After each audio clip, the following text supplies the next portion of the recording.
how do you handle as a financial advisor when somebody, they want to balance the growth along with stability, things like cash and fixed assets, stuff like that? How do you handle that?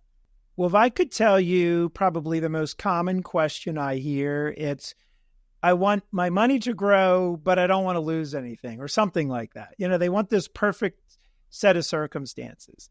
And really is, when we look at what can happen in a short period of time, that's where higher expected returning assets like stocks have the most risk.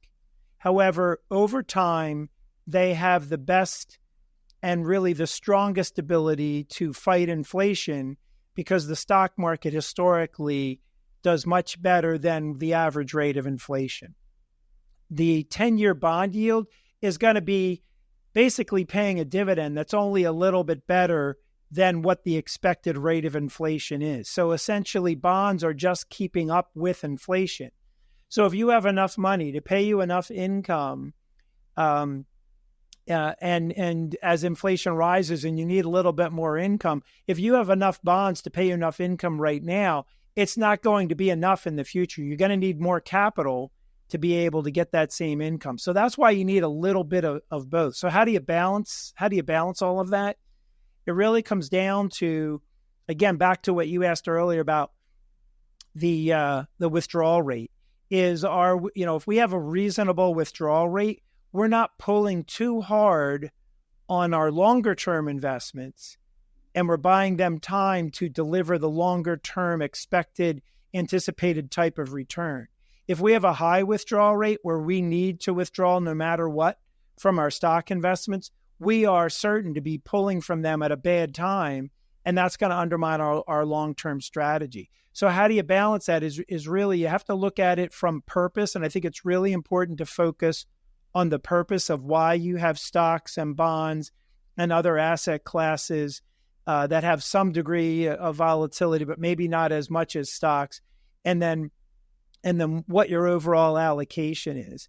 And I find that this industry tends to look too much at the total allocation. How are your assets performing as a whole?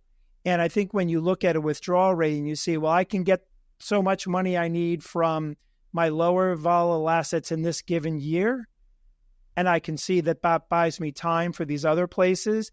And over time, then when we keep that purpose in mind, I think it helps us manage that a little bit more diligently and with better outcomes, as long as we stay focused on that purpose. But at the end of the day, you're still going to look at your total net worth. You're going to look at your balance sheet, and there's going to be some degree of fluctuation that's too uncomfortable.